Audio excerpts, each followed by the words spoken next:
সামাজিক যোগাযোগ মাধ্যমে বেশ সরব চিত্রনায়িকা পরিমণি। ব্যক্তিজীবনের সুন্দর মুহূর্ত, বক্তব্য ও নানা বিষয় এখানে অনুরাগীদের সঙ্গে শেয়ার করেন তিনি। কিন্তু সম্প্রতি একটু ভিন্ন ধরনের পোস্ট করেছেন তিনি। সমালোচক ও শত্রুতা প্রসঙ্গে তিনি একটি স্ট্যাটাস শেয়ার করেছেন। তিনি লিখেছেন, শুনলে হয়তো অনেকে অবাক হবে, চিরকাল শত্রুরা আমার আত্মবিশ্বাস বাড়িয়েছে, কিন্তু বন্ধুও নয় এমন লোক যাদের নেগেটিভ মন্তব্য আমার দিকে ধেয়ে আসছে, বিশ্রী সমালোচনা কিংবা জাজমেন্ট। এসব শুনে আমার মন খারাপ, মেজাজ খারাপ হয়েছে কি হয় নাই, কিন্তু আমার ডেডিকেশন আর আত্মসচেতনতা ধায় ধায় করে বেড়েছে এই এদের জন্য। এরা আসলে চিরকাল আমার অপকার করতে এসে উপকার করে গেছে।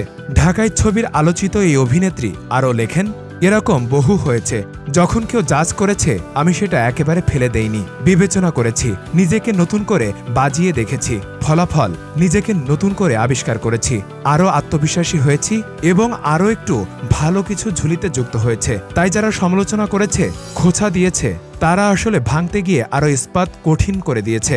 এরা জানেই না কত উপকার করেছে। তিনি পরামর্শ দেন, যারা নেতিবাচক বা তির্যক মন্তব্য করেন তাদের স্বাগত জানানোর জন্য। তিনি মনে করেন সমালোচকেরাই এগিয়ে যেতে সাহায্য করে। অবশ্য লেখাটি বেশিরভাগ অংশ ধার নিয়েছেন পরিমণি। মিল খুঁজে পাওয়া গেছে মুনমুনের ফেসবুক পোস্ট থেকে।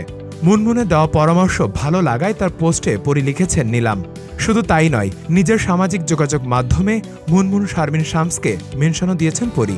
পরি সম্প্রতি কন্যা সন্তান দত্তক নিয়ে নতুন করে আলোচনা এসেছে। 2 সন্তান নিয়ে পরি এখন বেশ সংসারী। পাশাপাশি পশ্চিমবঙ্গে ভেলু বক্সী সিনেমায় কাজ করছেন দেশের আরও একটি সিনেমা রঙ্গিলা কিতাব নামে।